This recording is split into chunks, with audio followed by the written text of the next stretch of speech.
그 대법원에서 이제 그 판결 선고가 이제 확정이 됐습니다. 그게 이제 우리가 청구한 게 2017년 6월 근로금부터 2020년 9월 근로금까지 그 주휴수당 차익 청구, 그 다음에 사용연차수당 차익 청구, 그리고 휴수당 차익 청구 이렇게 들어갔었는데, 이게 이제 뭐 제일 중요한 게 이제 주휴수당이고, 주휴수당이나 연차수당 같은 경우에 기존에 이제 계속 사건들이 많이 우리가 소송을 제기했었고 진행을 했고, 그리고 승소를 계속 해왔던 사건이었거든요. 그런 쟁점이었는데, 이번에는 좀 이제 좀 새롭게 부각된 게, 소송을 계속 이제 우리가 계속 쭉 이기다 보니까 회사 측하고 공동조합하고 공조가 있었습니다. 2019년 10월 30일에 이렇게 조속 합의를 하면서 소송 과정에 이제 이렇게 불리한 영향을 미치기 위해서 이제 그게 이제 다 우리가 청구하는 부분들이 이미 다 다른 고정 수당에 다 녹아들어 있어가지고 이미 다 지급이 된 것을 확인하는 내용으로 이렇게 합의를 했습니다.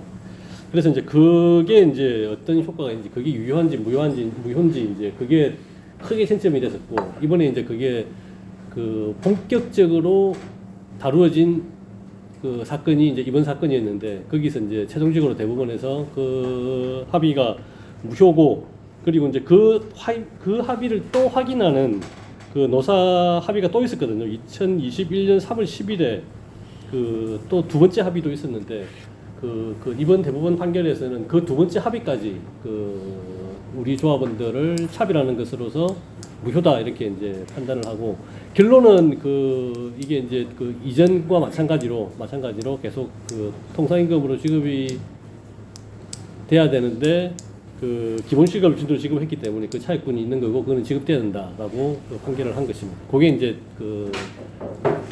최종적으로 대법원에서 이제 확정이 된 거고, 이제 의미는 아까 말씀드렸지만 회사하고 고분노조가 했던 그 꼼수들, 그러니까 소송에 불리하게 작용하기 위해서 했던 이상한 합의들, 그런 것들이 다 이제 무효다라고 이제 이렇게 판결한 게, 그게 이제 좀 의미가 있는 판결이었습니다. 내용은 이 정도로 설명을 드릴게요. 강도 사건 판결문에서 보면 부속합의서는 일단 무효이고, 21년 3월 10일 날 합의서에 대해서 이것 또한 소송자와 비소송자 나눈 것 또한, 그래서 부속합의서가 무효이기 때문에 무효를 다시 한번 확인한 합의서도 무효라고 이렇게 한 줄짜리 나온 것도 판결문이 있거든요. 예. 지금 차후 2,100명, 강경민의 2,103명 소송이 제가 보기에는 그걸 좀 다퉈보려고 하는 것 같아요. 회사가 다퉈보려고 하는 것 같거든요. 예. 그래서 이게 강도사가 이렇게 판결 났기 때문에 이 소송 뒤에 후 소송은 쟁점보다는 좀 빠르게 진행되지 않을까 저는 생각하는데, 변호사님들 의견은 어떠신지, 그리고 소송의 어떤 강도 사건이 이렇게 판결함으로써 이것도 반드시 승소한다는 그런 자신감이나 그런 것도 있으신 건지 보십니다. 이제 말씀하신 대로 이제 회사에서 주장해 볼 수 있는 거는, 이제 3월 10일에 있었던 두 번째 합의가 이제 또 효력이 있기 때문에 그 합의에 따라서 뭐 지급할 게 없다 이제 이렇게 주장할 수가 있거든요. 할 수가 있는데, 다행히도 이번 대법원 판결에서 이번 대법원 판결 난 원심 고등법원에서 대전 고등법원에서 두 번째 합의도 소송 여부에 따라서 이렇게 차별을 한 거라서, 그런 것은 허용이 안 되고 그 차별은 무효다라고 판단을 했고, 대법원에서 그대로 인정을 했기 때문에, 이제 뭐 그게 이제 우리 후속 사건, 지금 2,000몇 명 이제 들어가 있는 지금 진행되고 있는 사건에서 회사 주장이 받아들여질 가능성은 거의 이제 없다라고 생각하시면 됩니다. 대법원에서 한번 판단한 걸 다시 이제 이렇게 하급 법원에서 그걸 이렇게 뒤집지를 못하는 것이고, 뒤집지도 못하고 뭐 뒤집을 수도 없고 뭐 하여튼 그렇습니다. 예, 그거는 크게 걱정을 이제 안 하셔도 될 것 같다는 생각이 들고, 이제 그래서 이제 뭐 크게 이렇게 지체될 거라는 생각은 안 하는데요. 이미 대부분의 사람 판단을 한 거기 때문에 크게 되지는 않을 거라는 생각을 하는데, 그렇기 때문에 지금 그 회사 쪽에서는 필사적으로 그걸 막고 있는 것 같아요. 우리가 그 자료를 가지고 금액을 청구를 계산해내는 그 단계에서 지금 되게 이렇게 비협조적으로 나오면서 방해를 많이 하고 있습니다. 예, 자료를 제대로 안 주면서도 몇 개 빠뜨리고 주고 이런 식으로 계속 반복하고 있거든요. 그래서 그것만 좀 마무리되면 뭐 크게 이렇게 많이 지체되지는 않을 것 같습니다.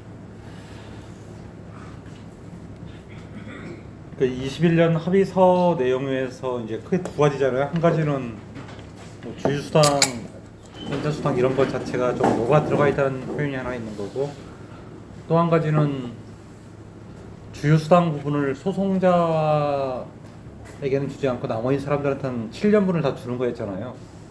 그래서 이 두 가지 소송이 지금 따로 들어가 있는데, 그 7년짜리, 그러니까 우리 소송을 했다는 이유로 7년짜리 소송, 그 주휴수당을 못 받았던 소송도 이미 저번에 1월이 아니라 12월 달에 저희가 개인별 청구 금액을 다 정리해서 청구를 했는데 이제 재판에서 그쪽 변호사가 뭐 좀 검토할 시간을 달라고 해서 지금 그게 3월 달에 열립니다. 3월 달에 열리는데, 그 사건도 그게 406명 사건인가요? 그러니까 주휴수단 2010년 1월부터 2017년까지 그 사건인데, 그 사건도 이제 더 끌 수는 없을 것 같고, 그거가 먼저 아마 판단이 나올 것 같고, 2,100명짜리 사건은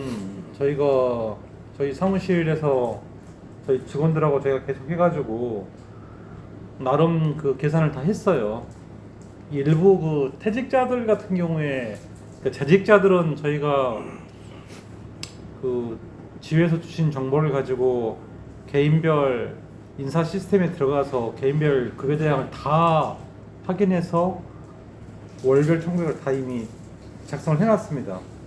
그러니까 누구 하면 얼마라고 할 정도로 지금 다 돼 있고, 다만 퇴직자들은 저희가 접근할 수가 없잖아요. 그래서 퇴직자들을 회사한테 달라고 했던 건데, 회사가 12월 달엔 주겠다고 했어요. 주겠다 해가지고 그 재직자들 거를 다 완성해놔서 퇴직자들이 한 100명이 됩니다. 한 100명 되는 퇴직자들 거를 그냥 오면 이제 블럭 끼우듯이 딱 두 개를 합쳐서 내려고 했는데, 이놈들이 갑자기 또 1월 달 되니까 갑자기 퇴직자들 자료 중에서 퇴직금 명세서는 옛날에 줬으니까 못 준다, 뭐 이런 말도 안 되는 소리를 해가지고, 그리고 퇴직자들 명세서도 보니까 가령 퇴직자들 명세서가 3년분인데 중간에 이빨 빠지듯이 몇 달을 또 빼놓고 줘요. 그래가지고 지금 퇴직자들께 좀 깔끔하게 정리가 안 돼 있는 거지, 전체적으로 200명 급여 계산은 지금 저희가 엑셀로 다 해놨는데, 그거에 대해서 일부에 대해서 지금 깔끔하게 안 된 게 있어서 지금 제출을 못 하고 있는데, 이것도 그래서 제가 지난주 금요일날 법원에다가 이게 너무 고의적으로 끌고 있다, 그리고 스스로 했던 약속도 안 지키고 있다, 이게 재판을 노골적으로 끌려고 하는 게 명백하다 하니까 판사가 여기에 대한 의견을 내라, 그리고 1월 31일까지 퇴직자들 급여 빠진 거하고 이런 것들 제출하도록 하라, 이렇게 뭐 판사가 일단 명령을 내놨어요. 또 여기에 대해서 그대로 따를지 또 무슨 말도 안 되는 핑계를 내면 또 끌지 모르겠지만, 저희는 이제 기본적으로는 그렇게 해서 재판 법정에서도 달라고 하고, 안 되면 저희가 일일이 그 퇴직자들 한 90명 되는 사람들한테 다 전화해가지고 퇴직금 명세표 달라고 지금 하고 있어요. 문자도 김창환 변호사가 한 3번씩 보냈고, 막 그 회사를 못 믿으니까 뭐 언제 줄 때까지 기다릴 수는 없잖아요. 그 퇴직자들 지금 저희한테 안 보낸 분들이 한 30분 정도 안 보냈는데, 이 안 보낸 30명 때문에 2,000명 사건을 계속 지체할 수는 없어서 이제 뭐 등등 온갖 방법을 다 써서라도 좀 빨리 하려고 하고 있습니다. 하고 있고, 대략 그 금액들도 좀 나왔는데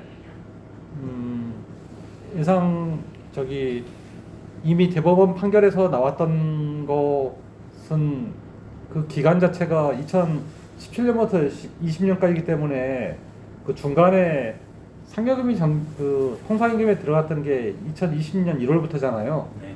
그래서 그 앞 구간이 많고 뒷 구간이 좀 짧기 때문에 금액이 아주 크지는 않는데, 이번에 하는 소송에서는 대부분이 전부 다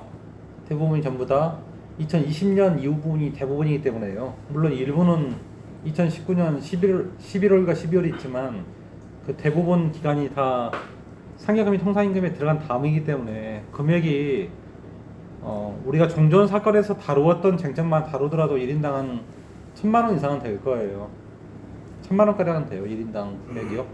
그러니까 주유수당, 연료수당, 휴업수당만 다루더라도 한 1,000만 원 정도의 산정 금액이 나옵니다. 물론 이제 거기에 다른 쟁점을 더 집어넣으면은 그 금액보다 더 훨씬 좀 많아지는 문제가 있는데, 어쨌든 이런 저희 대리인들이 할 수 있는 데까지는 좀 해놓고 그 법원을 통해서 1월 말까지 추가 대장을 받고, 또는 그게 안 되면 다른 방식으로 저희가 보충을 해가지고 최대한 앞에 사건에서 결정됐던 그런 쟁점들이 다시 확인될 수 있도록 그렇게 할 계획입니다. 예, 질문 주시죠. 지금 법원 판결이 나가지고 대법원 판결 나가지고 2,000명 소송건이 지금 걸려 있는데, 그 소송이 이제 자료가 마무리되면 회사가 그 대법원까지 끌고 갈 수 있을지 변호사님께서 어떤 생각을 갖고 계십니까? 제 생각에는 그냥 그 쟁점이 같다고 해서 그냥 주지는 않을 것 같아요. 일단 뭐 같은 주장이라도, 뭐 강도 사건도 마찬가지잖아요. 같은 주장을 계속 되풀이했던 거고, 강도 사건에서 했던 주장이 처음 나온 주장이 아니라 그 앞에 9차례 사건에서 대법원까지 계속했던 주장이에요. 그 주장 안 했던 거 아니에요. 그 노사합의서 그 주장도 19년 그 합의서를 작성한 바로 다음 주부터 법원에 냈었어요. 그렇기 때문에 이번 그 2,000명짜리 사건에서도 아마 법원 판결이 나왔다고는 하지만 또 같은 주장을 되풀이하면서 어떻게든지 좀 시간을 끌어보려고 할 건데, 그게 앞에 사건들처럼 대법원까지 끌지 아니면 뭐 1, 2심 판결 나오면 그에 따라 줄지는 모르겠어요. 그래서 이번에는 저희가 한 번도 대법원 판결 나기 전에 뭐 집행 이런 걸 안 했었거든요. 대법원 확정 판결 나와야지 이제 돈을 회사가 주는 대로 받았는데, 이제 봐서 뭐 지혜 집행부랑 좀 이야기를 해야겠지만, 뭐 필요하다면 중간에 걔들이 항소를 하더라도, 상고를 하더라도 중간에 가집행위 형태로 돈을 가져올 수도 있어요. 그러니까 이건 뭐 우리한테 선택할 수 있는 상황입니다. 근데 지금까지는 대법원 확정 판결 되면 그쪽 대리인이 저한테 연락을 해서 모일 모시까지 이자고 뭐 세금 내역 이런 것들을 다 공제 내역을 밝히면 그걸 가지고 제가 맞춰보고, 그럼 제가 이금 받아서 한 2, 3일 이내에 싹 쏴드리고 이런 형식을 취했는데, 지금 하고 있는 사건들도 그렇게 할지 아니면 우리가 중간에 뭐 결단을 내려서 미리 받고 싶으면 이렇게 그 집행을 통해서 중간에 상고와 무관하게 다룰 수도 있거든요. 아직까지 그렇게 안 했던 거죠. 그냥 확정될 때까지 그냥 놔두고 그때까지 이자 받아서 이렇게 했는데, 그런 건 우리 선택지입니다. 근데 회사는 제가 볼 때는 그냥 이 쟁점이 앞에 사건에서 됐다고 해서 이 분쟁을 그냥 하지는 않을 거예요. 딱 그 판결이 나면 그때 움직이지, 그 전까지. 근데 그거를 1심에서 멈출지 2심에 멈출지 그러지는 않을 거예요. 그리고 금액 자체가 1인당 한 적어도 한 1,000만 원 될 텐데, 그러면 뭐 2,000명이면 200억이 넘어가잖아요. 오늘 계산해도 그렇지 않습니까? 다른 쟁점이 더 붙으면 더 막 커질 텐데, 이런 것들을 중간에 멈추면서 바로 다 지급하거나 그러지는 않을 것 같아요. 뭔가 지더라도 좀 가지 않을까라는 생각 해봅니다. 그리고 회사가 이제 돈이 있으니까 이렇게 배짱을 지금 부리고 있는데, 이제 상대편 여기 회사 그 변호사 비용도 어떻게 처리를 할 건지. 예. 더구나도 2,100명은 명수도 많지 않습니까? 그러면 회사도 그 변호사 비용에 대해서 고민을 하지 않을까요? 뭐 네, 회사는 변호사 비용은 자기들이 내는 변호사 비용 그렇게 어차피 회사 돈을 쓰기 때문에 그걸 그렇게 뭐 그걸 고려해서 항소를 안 하거나 그러지는 않을 거예요. 다만 이제 우리 같은 경우는 소송을 하시면 가령 우리가 그 2,000명짜리 그 사건의 속가가 가령 200억이라 하면요. 인당 한 1,000만 원 됐을 때 200억이라 그러면 그게 우리가 거기서 받을 수 있는 변호사 비용이 꽤 되거든요.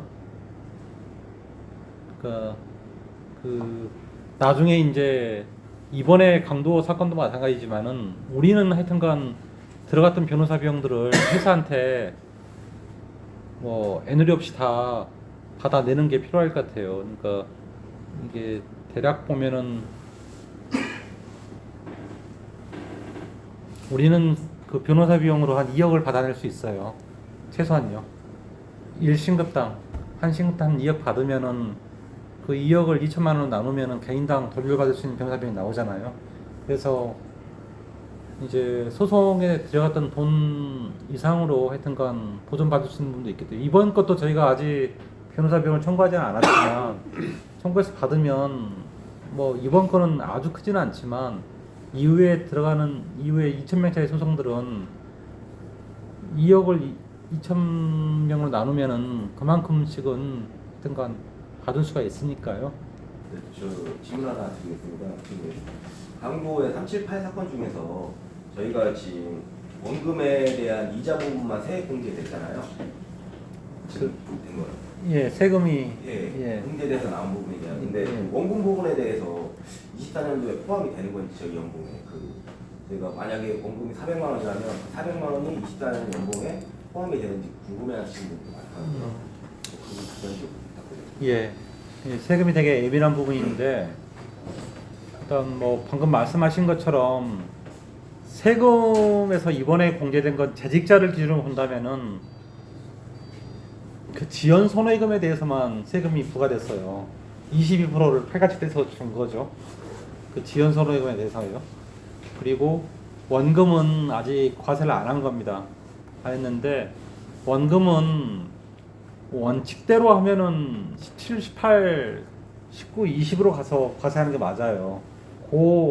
각 소득이 발생한 과거 한 7, 8년 전 걸 다시 다 파헤쳐가지고 갈아엎어서 하는 게 맞는데 그렇게 해야 된다고 했더니 그 회사 측에서는 지금 아직 소득 공제를 하지는 않았지만 회사는 이런 이야기하는 게 뭐 24년에 상여의 형태로 이번에 받은 게 24년 상여에 해당된다 이렇게 보고 24년에 이후에 이제 우리 그 상여로 줬으니까 이번에는 거기에 과세를 안 했지만 이후에 우리 24년 거 소득 그 정산하고 이럴 때는 이걸 집어넣어서 그때 근로소득세를 아마 과세를 하려고 하는 것 같아요. 그러니까 이게 약간 그 17, 18, 19, 20으로 4년에 나뉘어서 이렇게 근로소득을 과세하는 거에 비해서는 사람에 따라서는 조금 손해보는 사람도 있을 수는 있어요. 왜냐하면 그 딱 선을 넘어가는 사람이 있을 수 있잖아요. 우리 그 과세 구간에서. 근데 이게 뭐 금액이 아주 안 크기 때문에 그걸 넣더라도 어차피 같은 과세 구간이라 그러면 차이가 없을 겁니다. 근데 사람에 따라서는 뭐 몇 분 정도가 이렇게 넘어가서 일부 조금 딱 넘어가는 그 정도의 그 금액의 한도에서 손해보는 분이 있는데 회사는 하여튼간 방침은 24년도 상여로 처리해서 24년도에 근로소득으로 과세할 것이다. 이게 회사 방침인 것 같습니다. 2,100명 그 소송, 통행 소송도 우리가 또 그 조합원들 얘기로 나오는 게 뭐냐면 언제까지 그럼 우리가 그 소송을 통해서 받아야 하냐. 지금 또 소송에서 판결을 받아도 뭐 2015년, 16년 전에 또 3년 전에 또 소송을 통해서 받아야 하고 뭐 이런 문제 얘기를 하시는 분들이 많아요. 그리고 저 같은 경우 저희 법규부나 지에서 생각하는 게 지금 이 사건 갖다가 강도 사건, 판결 강도 사건 그 기간 2020년 9월달 이전에 지금 그 부속합의서든 그 합의서가 다 들어가 있는 거 아니에요. 그래서 형사고발이나 이런 것도 지금 생각해보고 있는데 뭐 변호사님들하고 약간 그래도 따로 그 생각도 있는데 그런 거에 대해서 좀 이렇게 언제까지 우리가 소송을 통해서 하야 하나 이런 부분이 좀 많이 대두되고 있거든요. 그래서 그런 거에 대해서는 얘들이 만약에 2,100명 이 소송에서 제법 확정되면 현행 임금체계 적용 안 시켜줄 거 아니에요. 그래서 그런 부분에 대해서는 어떻게 생각하시나요? 제 생각에는 이번에 2,000명짜리 소송에서 이게 뭐 고등법원이든 대법원에서 더 이상 이제 다투지 않거나 대법원 판결이 확정되면 이건 임금 측이 반영을 해야 된다 봐요. 그러니까 뭐냐면은 그 판결 나오는 것까지가 제 역할인 것 같은데 이제 더 이상 그 단협에서 부속합의서 자체가 이제 무효기 때문에 아니면 이제 저희 입장은 그렇거든요. 그 별도의 단협 개정을 하지 않더라도 단협에 특별히 주휴수당이나 연차수당 안에가 그 통상임금으로 그러니까 주휴수당 연차수당이 아니라 다른 고동수당에 그런 주휴 연차수당이 포함되어 있다고 하는 단협 문구가 없기 때문에 별도 단협 개정을 안 하더라도 대법원 확정 판결을 나면은 그 순간부터는 무조건 줘야 돼요. 우리 보통 정기상여금 같은 경우는 자꾸 이제 소송 이후에 뭐 임계일을 통해서 임금체계 개편을 통해서 뭔가 들어온다 생각하잖아요. 이건 그런 게 아니라 없는데 뭘 더 개정할 게 뭐가 있습니까? 오히려 계약하려면 늘 수는 있죠. 포함되어 있다는 내용을 계약을 할 수 있는데 우리는 지금 없는 거잖아요. 그 우리한테 불리한 조항이 없는데 이거를 뭐 논의할 건 없어요, 사실. 다만 이제 그런 걸 좀 강제하기 위해서 우리가 전에도 이제 형사처벌을 원하는 그 고소를 했는데도 다투고 있다는 이유로 계속해서 이제 무혐의가 나왔던 거잖아요. 고의가 없다라고. 근데 이번에 대법원 판결이 나왔고 그러면은 사실 대법원 판결이 나왔으니까 대법원 판결 나온 시점부터는 회사가 주는 게 맞죠. 근데 아마 이번에 지금 2,000명짜리 사건 이 사건이 또 진행되는 이유로 한동안은 적용을 안 시킬 겁니다. 안 시킬 거고 당장 뭐 휴업수당 이런 것도 문제가 되는 거죠. 휴업수당은 아직까지 한 번도 회사가 언급을 안 했던 건데 대법원 판결이 나와버린 거잖아요. 그래서 저희 바람은 이제 2,000명의 사건으로 이 사건은 좀 마무리됐으면 하는 게 저희 바람이에요. 이거를 뭐 3년마다 한다는 것은 맞지 않고 이제 그러려면은 회사가 판결을 정확히 적용하고 찔끔찔끔 될 때마다 조금씩 적용시키는 게 아니라 해야 되는데 지금까지 태도로 보면 적어도 2,000명짜리 사건이 나올 때까지는 회사가 적용을 안 할 것 같아요. 근데 그 이후에는 확정적 고의가 있기 때문에 형사처벌에 대해서도 이제 뭐 다투고 있으니까 고의가 없다 이런 식의 검사의 처분은 나오기 힘들 것 같아요. 그리고 이걸 강제하기 위해서 형사고소하는 것도 뭐 괜찮은데 일단은 형사고소를 하면은 2,000명 사건에 아마 1심을 또 보려고 할 거예요. 그것까지는 보고 그 다음에 판단을 할 가능성이 많기 때문에 뭐 시점이나 이런 것들은 좀 저희랑 한번 논의하셔가지고 하시면 될 것 같습니다. 지금 그 추가 소송에 대한 거, 450불에 추가 소송 뭐 세아베스텔 사건이나 이런 게 대법 판결이 나오고 뒤하고 같이 변호사님 뭐 판단이 아니면 그 전에 어떻게 생각하시는지. 그러니까 앞에도 잠깐 말씀드렸지만 그게 이제 제가 오늘 오전에 이제 저희 직원들이 작업했던 걸 쭉 한번 보니까 우리가 이번에 강도 사건대로만 청구를 한다 그러면 1인당 한 1,000만 원 정도 이 정도 청구를 해요. 1인당이요. 근데 이제 450%를 포함시켜 보니까 한 2,500에서 3,000 사이가 나오더라고요. 1인당이요. 그 금액이 꽤 큰 거죠. 그 23년 10월까지 이렇게 평균이 그렇습니다. 그러니까 거기에는 뭐 이제 좀 개인별로 기한이 좀 차이가 있는 분도 있는데 이게 금액이 꽤 크고 인시대도 인당 뭐 한 67만 원이 더 들어가지만 전체로 하면은 인시대 들어가는 게 한 1억 2천 이상이 더 들어가요. 인시대가요. 근데 그걸 2,000명을 나누니까 이게 6천만 원이 꽤 큰 돈이잖아요. 인시대 1억 2천이라는 돈이 작은 돈이 아니잖아요. 이게 모아두니까 그렇지만 그래서 제 생각에는 세아베스틸 사건 자체가 뭐 올해 여름 이전에 나오지 않을까 싶거든요. 그래서 일단 계산은 다 해두고 조금 기다리다가 그게 좀 조짐이 보이면 그때, 왜냐면 이게 또 청구하면 조합원을 대부분 다 받는다 생각하시잖아요. 그러지 않나요? 이게 기대감 자체가 이게 소송들 이게 아마 그러실 것 같은데, 그래서 조금만 더 지켜보고 하시는 게 낫지 않을까라는. 왜냐면 이게 임시대는 내면 돌려받기 힘들거든요. 내면 또 그 부분을 취한다고 해서 우리가 돌려받을 수 있는 돈은 아니에요. 그냥 법원이 가져가는 돈이에요. 그래서 조금 건 지켜보고 저희가 때를 말씀드렸. 왜냐하면 이게 우리가 가령 퇴직자까지 임금 자료를 전부 다 완비해서 내고 이러면 아마 회사가 또 검토한다고 몇 달 또 끌 거예요. 그러면 판사가 그 자체를 2,000명의 사건에서 빨리 검토해서 끝내 이렇게는 잘 안 하거든요. 한 두세 달 줘요. 그러다 보면은 얼추 시간이 5월달 가고 이러거든요. 그래서 조금 기다려 보시는 게 우리가 먼저 확장을 해놓고 하는 것도 하나의 방법인데, 그거보다는 저는 조금 더 그건 보시고 하시는 게 낫을 싶습니다. 그냥 준비는 돼 있어요. 저희는 하여튼간 개인별로 저희가 지금 나라들이만 않고 있지 개인별 엑셀 파일 다 만들어놨어요. 두 가지 버전으로 1위 가면 얼마, 2위 가면 얼마 이렇게 다 해놨어요. 다 이론적으로 계산을 해놨기 때문에 그 작업을 꽤 저희가 작년 한 10월부터 한 3달 이상 그거 하고 있어요. 하고 있는데 거의 마무리됐다 생각했는데 퇴직자들이 이빨처럼 빠져가지고 그거 발견해 좀 열받아가지고 그 빠진 목록 작성해가지고 달라는 이야기를 저번 주에 했기 때문에 좀만 기다리시면 저희는 준비되어 있습니다. 좀 기다려보자는 게 의견입니다. 그 보이죠? 네. 저 22년도에 그 상대자들 대상으로 평균임금 정정 신청 유예를 신청을 했는데 이번에 승소나건 그 건으로 해가지고 이제 신청 가능한지 한번 여쭤보고 싶거든요. 가능하죠. 그럼 판결문만 그냥 같이 첨부하면 되는 건가요?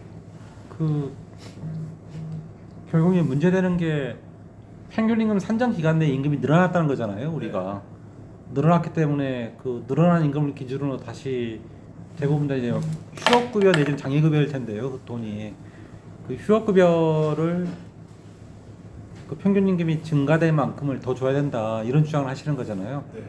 그래서 일단 판결문을 갖다가 거기 조사관을 드리고 그러면 그 조사관이 간혹 보면 이제 자기들이 평균임금을 산정하는 그 구간에 해당되는 구체적 자료를 달라할 수도 있어요. 가령 뭐 19년도 1월부터 3월이 평균임금 산정 기간이었다. 그럼 그 기간에 늘어난 액수가 얼마인지를 물어볼 수 있어요. 그러면 이제 그건 잘 모르실 수 있잖아요. 네. 조합원들이. 그러면 저희가 판결에 근거가 됐던 그 엑셀 자료에서 그 개인들 그 부분을 이렇게 만들어서 드리면 아마 그 조사관이 평균임금을 정정하기가 좀 편할 거예요. 일단은 판결문을 갖다 한번 줘보세요. 그러면 아마 그 실무하는 분들이 자기들한테 필요한 자료가 뭔지를 다시 한번 피드백을 할 거예요. 그걸 전달해 주시면 저희가 개인별로 문제되는 사람들 거를 엑셀로 한번 추려가지고 드릴게요. 그게 휴업급여도 문제되면 장애급여도 문제가 될 겁니다. 네. 평균임금이 2개에 걸리잖아요. 그래서 2,100명 소송 관련해서 지금 거의 하셨죠? 그럼 다음에 그 성과급 그 말씀을 좀 들었을 거예요. 그 소송 관련해서 조금 물어보고 싶은데 우리가 작년하고 지금 재작년 이렇게 해가지고 10년 동안 관례적으로 어떤 병유직자나 산재자들에 대한 어떤 성과급이나 그런 관련해서 좀 취업기지 뭐 단협 이런 데는 나와 있지 않고 어떤 표가 있었어요. 근데 재작년에 지금 산재자들 같은 경우 뭐 업무상 개인데도 불구하고 지금 그 일할 계산에서 성과급을 지급하고 있고 병유직이나 그런 거 뭐 기존에 표대로 오고 있는 거고 또 올해 또 문제가 됐던 게 휴업자 같은 거는 어떻게 보면 회사 규칙사유로 어떻게 보면 하자나 규칙사유로 휴업급여를 준 상태에서 그것도 근무를 안 한 걸로 해갖고 지급하고 어쨌든 지금 성과급을 지급하는데 어쨌든 진의 성과금은 고유 권한이다. 자기들 임금 고유 권한이다 해갖고 지금 그렇게 지급하고 또 세부 지급 기준을 달라고 좀 몇 번 얘기했는데도 세부 지급 기준도 못 주겠다. 지금 그러고 있거든요. 그래서 이거를 소송 관련해서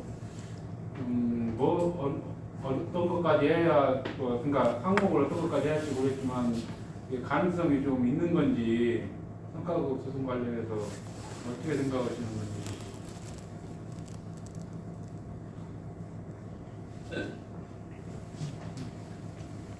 이게 부연 설명드리면 예. 지급 기준이라는 게 근태를 기준으로 했고요. 개인 근태 기록 그리고 뭐 초과근로 시간 이런 걸로 해서 이제 차등 지급을 한 건데 그 과정 속에 이제 산재자나 육아휴직자, 휴업자들은 근무한 그 근태 기록이 없잖아요.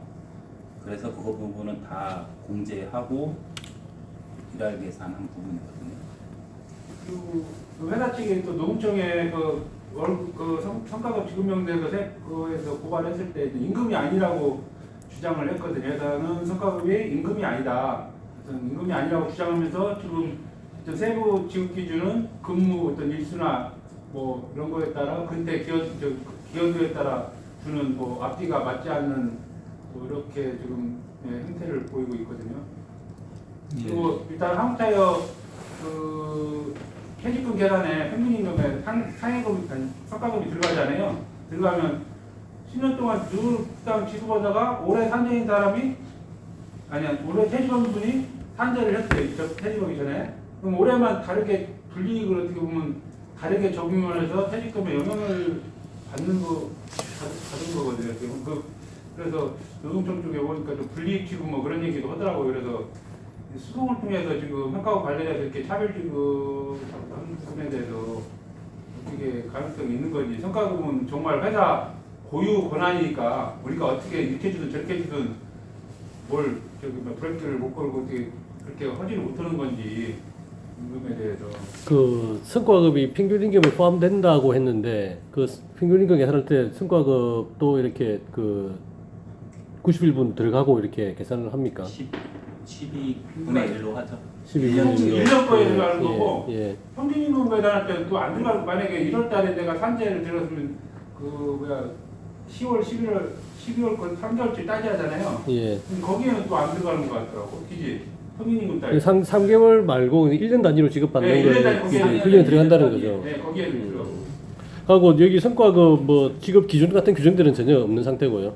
규정은 취업직자 다른 데에는 안 나와 있고 근데 표 인사 쪽에서 나오는 그 표가 한 5년 2013년부터 재작년까지는 그 표가 좀 일정해. 그 표는 몇 년도 한 5개 정도 그 표는 저희들이 구현 안 났는데 13년도 것부터 있더라고. 날짜 보니까 여기 문서에 그러니까 이렇게 사진 파일이죠. 사진 파일. 우리가 뭐 저희들한테 공문으로 받은 것도 아니고 사진 파일로만 좀 존재하고.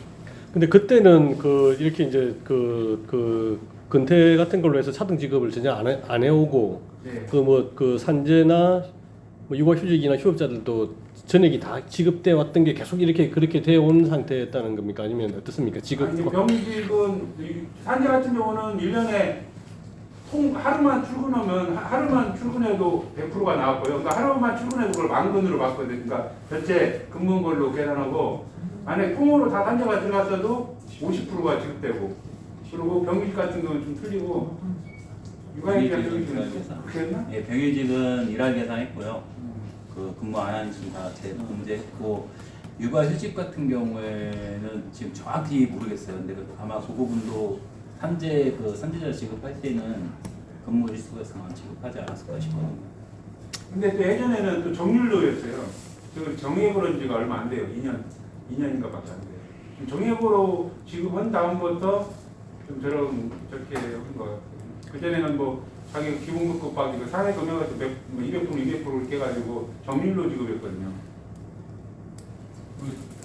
회사의 임금 지급 규정이라고 이제 있는데 그것을 회사가 임의대로 마음대로 바꿔도 문제가 없습니까? 그게 아까 말씀하신 취약계층 불이익 이런 표현 아까 쓰신 것 같은데요. 성과급 지급 규정을 불이익하게 바꿨다는 거잖아요. 그 규정이 따로 없습니다. 형법 지급 규정은 따로 따로 없고 그 아까 말씀하신 문서 상에도 보면 좀 불리한 문구가 있긴 있어요. 회사에서 이제 이 지급 조건은 변경될 수 있다. 근데 이제 통상적으로 그렇게 지급해왔던 거고 노조에서도 회사와 소통을 하고 기존의 고무노조요. 이 바뀌기 전에 일상적으로 이제 사원들한테 우리 조합원들한테 안내를 할 때 첫 해는 산재 첫 해는 하루만이라도 근무하면 100% 지급. 뭐 2년차 만약 2년까지 했다 주 2년차에서는 근무 안 하면 50% 지급. 뭐 이런 식으로 그런 것이 통상 관례적으로 좀 이렇게 진행되어 오다가 2022년도부터 바뀐 거죠. 22년부터 22년 3년 그때 좀 지급 조건을 바꾸면서 그 초과 근로 아까 말씀드린 그 부분도 그런 기준으로 해서 이제 일할 더 가산해서 지급하기도 하고 차등 지급을 한 거죠. 그리고 이제 회사는 이건 근로의 대가가 아니다. 성과급은 특별상해는 근로의 대가가 아닌 그냥 회사가 이제 시혜성으로 주는 거기 때문에 지급 기준을 너희들한테 세부 규정을 기준을 알려줄 의무가 없다. 이런 식으로 지금 하고 있는. 정황은 22년 금속 파업할 때 공무원 참여 안 했거든요. 그 당시 22년에 그때부터 이제 차별 지급을 결정을 한 거예요. 그러니까 금속조합원한테 불리하게 적용을 하려고 그걸 제도를 도입을 했다고 이제 우리는 그 인식을 하고 있는 거죠. 22년 몇 월이죠, 그게? 이 상여금 12월. 성과급 지급한 게 22년 12월이요? 22년 12월과 23년 12월 두 차례인가요? 지금 문제되는 시점이? 그렇죠. 두 차례고 대상은 산재자 또 지금 모두 일찍자예요. 산재자들하고 있는 자들이 아니에요. 휴업자들 그러니까 근태 기준만 가지고 그냥 아니 그러니까 그 기존하고 바뀌었다는 사람들이요. 산재자들 그 사람들이 다 이산근무 있는 사람들. 아니 아까 산재자- 병휴직은 원래부터 일을 네, 한다고 했잖아요. 그럼 이거는 달라진 게 아니잖아요. 네, 그죠? 네, 달라진 이 사람들은 빼고 그러면 이분들은 빼고 산재자 그리고 파업을이나 파업 참가자. 밥 참가자. 예. 360일에서 잔업 공출 일수가 더 많은 이 사람들도 더 졌어요. 액수도 해산 지급 액수가. 예. 이상. 거진 거 그러니까 그 뭐야 500만 이번에 500만 원이면 그 잔업공출에 따라 520만 원 막 30만 원까지가 플러스 된 사람이 있고요. 아까 그 적게 받은 거 1빼서 1빼서 이런 건데 하여튼 그 산재자들하고 제가 보면 휴업자도 좀 가능성이 있는 건지 휴업자가 또 올해 같은 경우 처음 케이스거든요. 그전에는 뭐 휴업을 안 했으니까 올해 휴업자는 뭐 이렇게 준다는 그런 규정은 없었어요. 올해 처음 휴업이라는 게 길게 이루어졌고 휴업자 같은 경우는 그러니까 무슨 뭐 회사 기책사 이렇게 쳤는데 그거를 걔들이 근무 기여도에 이렇게 포함시켜야 되는 조건을 갖다 오라는데 어디까지 포함시켜야 되는지는 같이 고민을 좀 해봐야 할 것 같고요. 그러니까 산재자, 예. 휴업자, 파업 참여자 이렇게 세 가지인가요? 아니면 뭐 아까 예. 육아휴직도 그렇습니까? 육아휴직도 근무를 하나도 안 했습니다. 병휴직은 원래 안 줬다면서요? 예, 원래 안 나왔어요. 원래 안 줬던 사람은 병휴직은 원래 언제까지 일할 계산을 했어요. 거기는 뭐 똑같은 그렇고 육아휴직 주다 안 준 겁니까? 그러니까 그 부분을 확인 좀 해봐야 케이스 됩니까? 확인해봐야죠. 육아휴직도 지금 아니야. 그냥 병직은 똑같이 신고했어. 네, 그래서 근태 이상자도 하고 조퇴나 뭐 그런 것도 적용했습니다. 근태 이상 그거는 기존에도 똑같았어요. 조퇴를 같았어요? 기존에도 근태 이상 있는 부분은 다 제외를 했는데 기존에 이제 제외가 안 됐던 부분이 산재자들 같은 경우에 그렇게 일괄적으로 근태를 적용하지는 않았다. 그 파업 같은 경우는 기존에 금속이 파업한 적은 없었습니까? 그 20년도 21년도에 고문노조가 다수 노조였고요. 예. 저희는 교섭권이 없었으나 고문노조 교섭할 때 파업을 했을 때 우리가 그때 다 같이 받았어요. 동반 파업을 했었어요. 그때 다 받았어요. 그때는 근데 어쨌든 파업 이슈도 다를 수도 있을 수 있는데 어쨌든 거기에는 차별이 없었어요. 뭐 파업을 했다 안 했던 똑같이 지급을 했었고 그 결정 안 되고 다시 22년에 저희가 교섭권이 생기고 금속만 파업을 하고 그런 과정이 있는 가운데에서 그 고문노조 그때 당시 현북환이죠. 지금 이 위원장 같은 사람인데 이 사람이 이제 회사에다가 이 근무 성과에 대한 차별을 얘기를 먼저 꺼냈었고 교섭 자리에서 그 고문노조 위원장이 어용 위원장이 얘기를 했고 그런 과정에서 회사가 받아들여지는 그런 과정 1년의 과정 안에서 나중에 그 산재자나 이런 여러 그 휴직자들 그리고 파업 참여자들에 대한 그 차별이 발생한 거예요. 22년도부터. 그게 23년도도 이어진 거고요. 그러니까 작년, 재작년, 22년, 23년 그 두 해를 지금 만약에 그 소송이하고 할 것 같은 게 두 해를 해야 하거든요. 그 보니까 부당 노동행위 같아요. 이게 이제 예. 그 전에 고무노조가 주도해서 하는 파업 때는 적용을 안 시키다가 갑자기 이제 2022년에 금속에서 이제 파업을 하니까 이제 그 갑자기 적용을 시키는 거잖아요. 그럼 이제 이때부터 당장 그러면 파업에 참여했던 금속노조는 불이익을 받는 거고 뭐 상대적으로 고무노조 조합원들은 불이익을 안 받는 거고. 그럼 이거는 뭐 그럼 파업이라고 이제 얘기 안 했죠. 근무 뭐 일수에 따라 뭐 이렇게 적용을 한다고 그건데 그거는 회사 입장이고요. 예. 노동청 쪽에서는 그래서 근무로는 쉽지가 않은 것 같아요. 네, 확인해 보니까 21년도 12월은 똑같이 500만 원 다 줬어요? 예, 예, 예. 그때도 정액이었으니까 네네. 정률이 아니라 정액이었어요. 네. 지금 현재도 22년, 23년 정액으로 줬고요. 그 정액에서 이제 근무 일수에 따라 360도 나눠서 했어요. 그럼 뭐 이렇게 명목이 뭐예요? 뭐 무슨 명목으로 주는 거예요? 뭐 성과가 나와야 주는 겁니까? 뭐 어떨 때 주는 거예요? 이 회사가 근데 매번 예전에는 성과기로 했다가 예. 어쩔 때는 또 위로금이라고 지급했다가 이 명칭을 자꾸 바꿔서 제가 이제 짧은 시켜는 뭐 이게 명칭에 따라서 주는 명칭에 따라서 이걸로 해서 지급 기준을 바꿀 수 있나에 대한 저기 의심되거든요. 그 지급할 때 노사가 합의하고 줍니까? 합의가 아니고 협의. 그냥 협의 형태로 하고 회사가 일방적으로 얘기하고 그 저기 노사협의회에서 협의합니까? 아니 대표 노조라고. 그것도 아니고 그냥 12월 달에 보통 성과급이 지급되는데 예. 12월 날 20일 이후에 한뭐 15일에서 뭐 20일 사이 그 정도 그 당시에는 고모노조 위원장이 이제 그 대표이사를 찾아가요. 전에는 이런 그렇게 하고 관례적으로 거기에서 이제 서로 간에 좀 거기서 합의를 좀 얻어낸다고 하면 뭐 뚜렷하게 뭐 서로 간에 뭐 부장 찍고 합의서도 아니고 그렇게 가서 얘기가 되면 뭐 바로 뭐 공고가 몇 월 며칠 날 얼마 지급되고 있는 그런 게 뜨는 거죠. 22년도 성과금 지급할 때는 그때는 우리가 저희는 일로 우리가 일로제 했을 때 그때는 어떻게 지급했어요? 그들이? 그때 뭐 그런 거 없이 그냥 회사가 지금 그냥 어느 날 갑자기 그냥 준다 해가지고 뭐 공고하고 주는 그 겁니까? 양노조가 예. 개별 교섭을 해야 하는 과정인데 예. 저희는 그때도 임단협을 아직 진행 예. 중이었고 파업을 예. 진행하고 그 23년도에 중순회가 끝났으니까요. 예. 초중순회. 그래서 그 저희랑 그 성과급에 대한 얘기가 아직 오가고 있을 때도 아니고 공노조가 당국적으로 한 거고 그렇게 받아진 거예요. 그 부분은. 22년 교섭을 했을 때 예. 그 저희가 그 교섭 요구안에 성과급 명확화를 가지고 갔어요. 예. 성과급 명확화를 해서 가지고 왔는데 성과급은 노조랑 상의하는 게 아니고 회사가 그냥 지급하는 거다. 그렇기 때문에 노조랑은 합의할 수 없다라고 해서 거부했었습니다.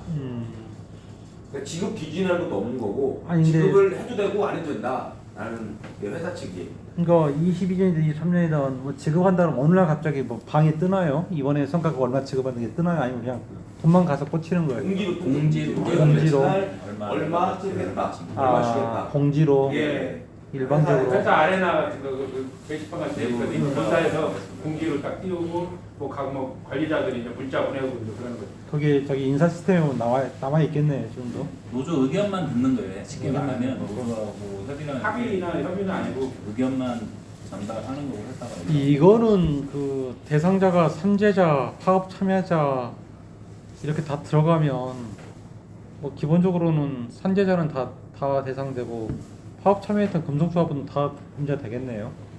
그게 파업 참여 일수에 따라서 그럼 차등을 줬다는 겁니까? 예. 가령 500 주는 걸 얼마를 깠어요? 파업 일수에 따라서 근데 얼마나? 기본적으로 그냥 일하려까지는 안 하고요. 얘네 구간을 정해서 예. 여기서 그냥 20, 40, 뭐 이런 60 이런 식으로 까지게끔 20만 원을 깠다고요? 올라가는 애들도 10만 원, 20만 원, 30만 원 해도 구간별로 일하러 나가지는 않고요. 완전히 일할 계산도 아니에요. 따지고 보면 그냥 어느 구간으로 구간을 어느 정도 나눠서 파업 많이 한 사람도 많이 까고 그럽니까? 어느 정도 돈을 넘어가면? 잔업공지 많이 한 사람은 그 이상 거기치를 껴서 얘들 더 주는 꼴이죠. 그러니까 초과근로 부분이 구간이 있어요.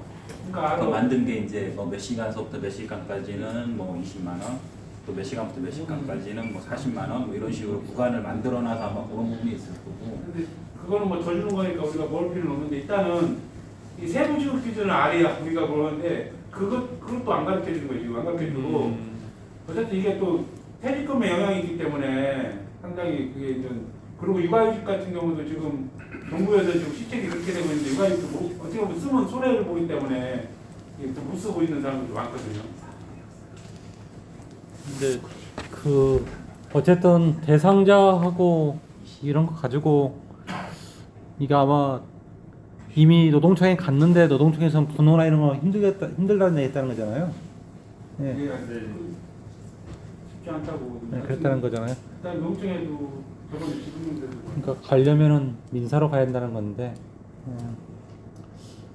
산재자들 같은 경우는 그 관례적으로 이렇게 해갖고 좀 다른 것도 그렇지만 그 전에 휴업자와 파업이라는 거는 한 번도 없었기 때문에 좀 몰라도 산재자는 업무 상태 좀 가능성이 있지 않나 저는 생각을 좀 하는데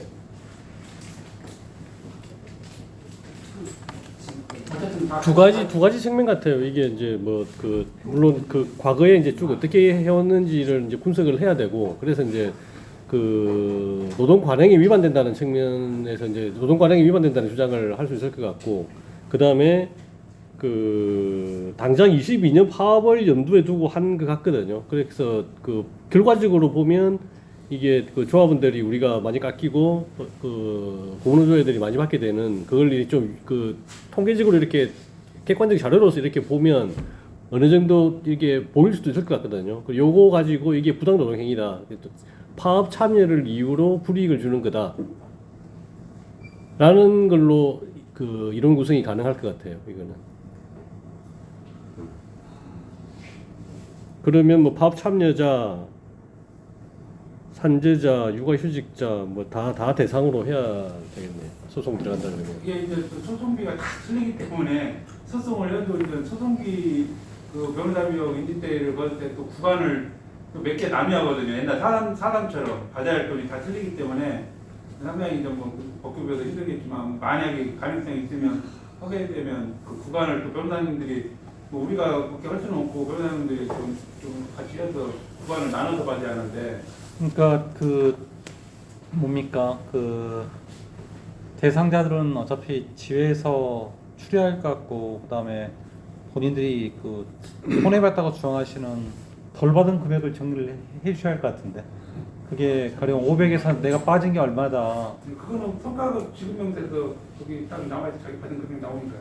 그러니까 그거를 아니 그 개별적으로 뭐 소송 비용을 따로 차등해서 거둘 생각이면 그렇게 해주셔야 할 것 같은데요. 그게 안 그러면은 저희가 그거를 나중에 또 이렇게 하는 게 일단 일괄적으로 뭐 큰 돈만 아니면 일괄적으로 그러니까 수가 있는 건지. 뭐 큰 저게 아니면 그냥 통일로 해도 될 것 같아요. 네. 얼마 차이 안 나는데 이게. 그러니까 그 차별 임금액이 예. 만약에 파업 2022년 같은 경우는 전체적으로 파업을 그렇게 오래 하지 않아 차이가 몇십만 원밖에 안 나요. 예. 근데 제일 큰 금액을 보는 사람들이 육아휴직자하고 산재휴직자인데 예. 이 사람들은 뭐 6개월 일 안 했다. 그러면 250만 원이 안 나온 거고 그러겠네요. 이 사람들을 추려야 돼요. 솔직히 3천만 원 넘기려면은 이 사람들만 가지고 가야지 22년도에 파업한 거 가지고는 솔직히 이게 파원 사람들 얼마나 됩니까? 금액 얼마나 까였어요? 까져봐야 한 2, 30만 원 까진 것 같아요. 아, 이게 70에서 80 정도. 70까지는 안 까진 거예요. 아니, 320. 간부들이 아니고 많이 까요. 일반 조합원들은 조합원들은 사업을 많이 최대 50만 원이에요. 금액이 너무 작아가지고 아니 근데 우리가 조합원이 1,500이기 때문에 20만 원만 까여도 그게 3억 아닙니까? 3억이라서 그냥 뭐 가능성 있다면 3천만 원이 아니라 이미 그냥 확 넘어가는 것 같은데요. 그렇게까지 다 참여는 안 해요. 아, 다 참여를 안 했으니까? 이게 문제가 당장 아니, 이 아니면 뭐 3만 원, 5만 원 평균적으로 큰 금액만 아니도 그냥 네. 평균으로 걷는 게 저희들도 좋죠. 일하기가. 그러니까 네. 파업 참여는 그렇게 하고 좀 지금 문제될 수 있다고 하는 게 그 산재 육아휴직은 금액이 좀 크기 때문에 이게 좀 차등을 두고 뭐 그렇게 할 수는 있겠네요. 만약에 사람들만 추려서 왜냐면 거기가 청구하는 액수가 크면 인지대에서 추가하는 것도 좀 크니까요. 일단은 저희가 이게 좀 가능성이 있는지 이야기를 해드려야지 이제 실제 조합원들한테 의사를 물으실 거 아니에요. 예. 요 언제까지 답변을 해드려야 됩니까? 기한을 좀 정해주세요. 저희가 답변 기한 내에 답변을 해드리겠습니다. 예, 언제까지 기한을 정해주세요. 그 명절 뭐 2월 말 명절 네, 지금 집행부도 아직 구성이 안 되고 그래요. 아. 2월 말. 좀 여유가 있네요. 저번에 그 자료는 한 번에 김장훈 변호사님한테 우리가 저기 성과급 지급명세서 관련해서 노무청에 들어갔던 자료 그때 한번 파일로 딱 그게 이제 성과급 거기에 몇 년 동안 이렇게 지급하고 그게 나와 있는데 거기로 보시면 되는데 아니면 제가 다시 찾아다 보내드릴게요. 예. 제가 일단 검토 의견을 드리겠습니다. 지금 그리고 제가 잠깐 조회해 보니까 올해 23년 중간에 퇴사하신 분들 명세서를 보니까 진짜 그 명세서에서 그 성과급 부분이 들어가 있네요. 이게 또 한동안 안 들어갔었거든. 그때는 안 줘서 그런지 모르겠는데 제가 이거 기억하는 게 예전에 그 2010 몇 년도 소송할 때는 성과급이 들어갔다가 또 중간에 또 그때 그 얘기 안 줬던가요? 하여튼 또 빠져 있었거든요. 한번 예, 한 번 안 줬으니까. 근데 보니까 20년도에 23년에 퇴사한 분 명세서 보니까 성과급이 들어가 그런 분들은 사실 말씀하신 것처럼 성과급 플러스 거기에 연동돼서 발생하는 퇴직금도 손해를 보셨을 것 같아요. 성과급이 인정되면 퇴직금까지도 이렇게 약간 업되는 효과는 있을 것 같습니다. 이건 검토해서 의견을 드리는 걸로 그렇게 하겠습니다. 또요. 대략 좀 설명이 됐습니까? 예. 더 질문 없으시면 마무리하시죠. 더 질문 있으신 동기 있으신가요? 없습니다. 여기 이종우 신김에 안전수당 소송했잖아요. 아, 예. 진행상 좀 예, 그렇지 않아도 안전수당이 지금 들어가 있잖아요. 안전수당 사건은 뭐 쟁점은 간단한데 결국 뭐 사고를 일으킨 사람입니까? 그 관련 문구가 거기에 해당된다는 이유로 지금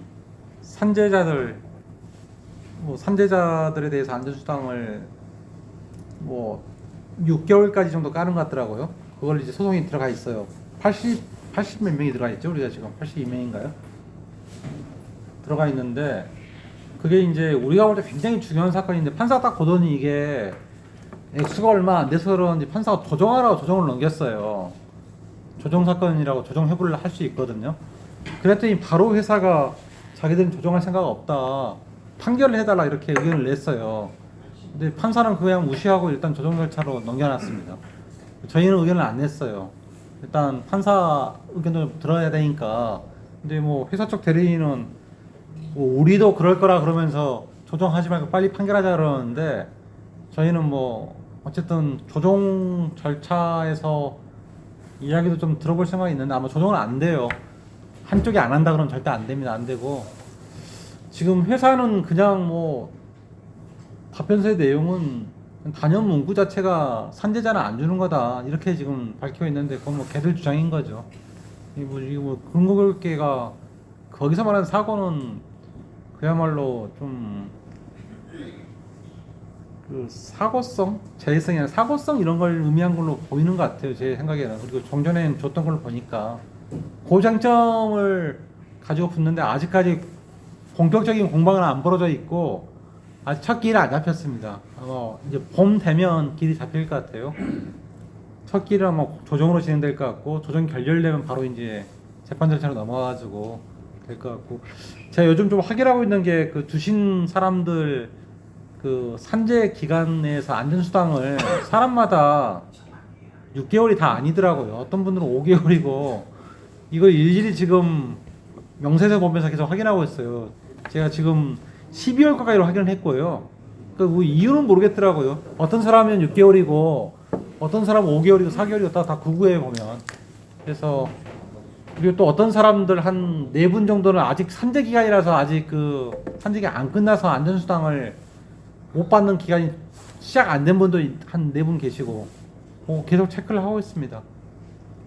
첫 기일 잡히면 제가 통상임금 텔방에다가 공지를 하겠습니다. 질문 좀 하나. 저희 강연관의 160 사건이라고 해서 저희가 2021년 7월 9일 날 소제기를 했는데 이게 아직 한 번도 안 됐어요. 예. 문의가 많아서 이게 있었는데 왜 언제쯤 소가 재판이 열리냐. 예, 네. 그 이제 뭐 조금 그거는 조금 의도한 측면도 있거든요. 그러니까 일단 저희가 전체적인 구도를 어떻게 잡았는가 하면 그 강도의 378 사건 이걸 그 최대한 빨리 그 확정을 시키고 그다음에 이제 이걸 이용해서 그 차별 소송들 그러니까 그 아까 404명 들어간 사람 4명 들어간 그 사건하고 그다음에 160명 들어간 사건들을 이제 이렇게 순차적으로 이제 이렇게 진행시킬 계획이었거든요. 그래서 이게 지금 뭐 강도 사건이라는 이런 판단이 없는 상태에서는 실제로는 쉬운 소송은 아니에요. 이게 차별을 우리가 다 입증해야 되는 거라서. 근데 이제 강도 사건 판결이 나오고 그 404명 들어간 사건도 이제 3월달에 재판이 잡히고 진행이 되니까 그 160 사건도 이제 진행시키면 될 것 같습니다. 예, 그래서 뭐 필요하다면 길 지정 신청서 같은 거 이제 넣으면서 진행을 시키도록 하겠습니다. 어쨌든 그 강도 사건에서 소송자 비소송자를 그 임금을 그 차별을 하는 거에 대해서 의문하고 이렇게 나오잖아요. 예. 그걸 근거로 하면 제가 보기에도 가능성 많다고 생각하는데. 예, 그렇게 진행하도록 하겠습니다. 그건 계산은 다 돼 있잖아요. 네. 계산은 다 엑셀 파일로 계산 다 돼 있는데 길 잡히면 아마 그건 오래 안 갈 거예요. 왜냐면 계산 검토한다고 할 수는 없으니까요. 왜냐면 그것도 많은 사람만 400, 내가 보니까 제일 많은 사람은 400, 500 정도 되는 것 같더라고요. 예. 그래가지고 그 관련해서 너무 시간이 오래 걸린다고 예. 했어요. 다른 거 질문 있으면 저는 개별적으로 뭐 이거 수현 이사하고 내용 달라고 했다고 말했어요. 몇분막 보내주셨어요. 다 이상 다 했어요. 저번에 그 강도 사건 그 소송 금액 관련해서 제가 생각에는 다 맞다고 생각하는데 이제 그 본인이 탄지한 것도 모르고 제가 막 금기한테 전화도 많이 받고 아무튼 스트레스 많이 받았는데 그래갖고 변호사님한테 그 받아가지고 다 보내드렸거든요. 근데 다 뭐 이상이 없고 또 소송 관련해서 2,000명, 100명 소송이 많다 보니까 착각을 많이 하시더라고. 왜 나는 저 2,100명 소송하시는데 소송비 왜 입금 안 되냐고 해가지고 한 서너 분이 전화 오시고 그래가지고 어쨌든 다 그 임금 나중에라도 여러분들이 뭐 하셔가지고 내 임금만 있으시면 나중에 그래서 다 보내드리니까 봐도 아마 변호사님들 워낙 꼼꼼하게 해가지고 별 이상은 없을 거예요.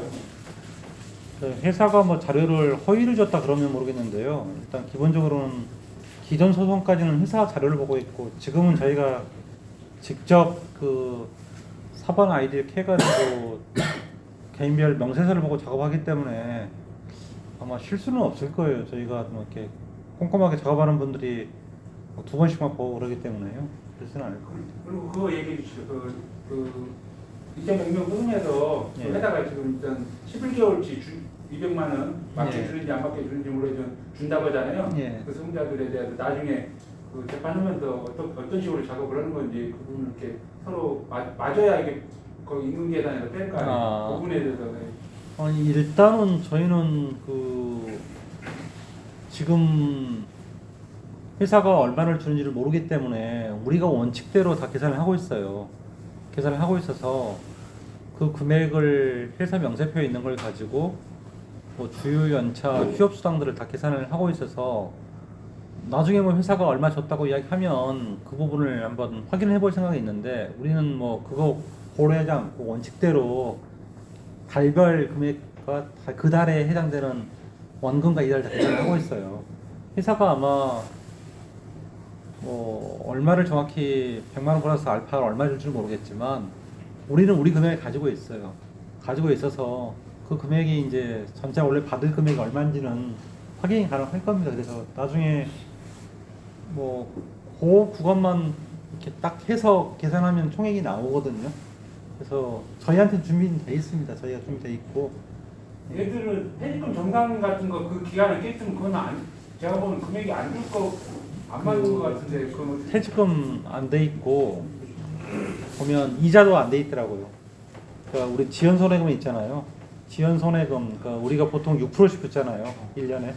이런 것도 계산이 안 돼 있는 거고 퇴직금 중간 정산 했거나 연금 부었던 분들에 대한 것도 그 차액이 계산이 안 돼 있는 거고 그냥 대략 그냥 퉁 쳐서 200 준다고 했는데 100만 정액을 줬고 나머지는 사실 확인이 안 되잖아요. 나중에 이게 통으로 전체 합산이 200일지 이건 뭐 이게 다르기 때문에 100만 지금 던져놓은 상태이기 때문에 근데 우리가 원래 받아야 할 금액이 얼마인지는 칼같이 이런 차례까지 계산이 돼 있으니까요. 나중에 뭐 확인할 수 있는 방법이 있을 겁니다. 그렇게 하시면 될 것 같습니다. 그 저번에 말그 300 강동 사건 끝난 것도 뭐 나중에 변호사들이 나중에 해단에 청구하면 어느 정도 소송자들한테 돌아가신다.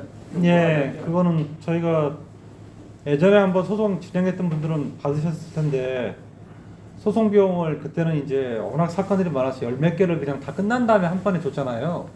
소송 비용 드렸던 게 그렇게 줬는데 이번에는 그렇게 안 하고 하나씩 끝날 때마다 그냥 딱 정산해서 주는 게 맞는 것 같아요. 그때는 너무 또 그랬던 게 어떤 일부 소송은 또 우리가 돌려줄 것도 있고 그래가지고 청구를 안 했던 건데 이제 그럴 필요는 없어서 376명이니까요. 요건 바로 신청해서 나오면 송금 받는 대로 저희가 이번에 계좌번호 가지고 있으니까 이건 금액이 얼마 안 되기 때문에 하루에 그냥 다 쏴드릴 수 있을 것 같아요. 그렇게 많은 돈은 아닐 텐데요. 처음에 저희한테 주셨던 돈보다는 더 많이 들어갈 거예요. 지금 없으시죠? 예. 이것으로 우리 김상훈 저기 설명이 있습니다. 광고 한번 좀.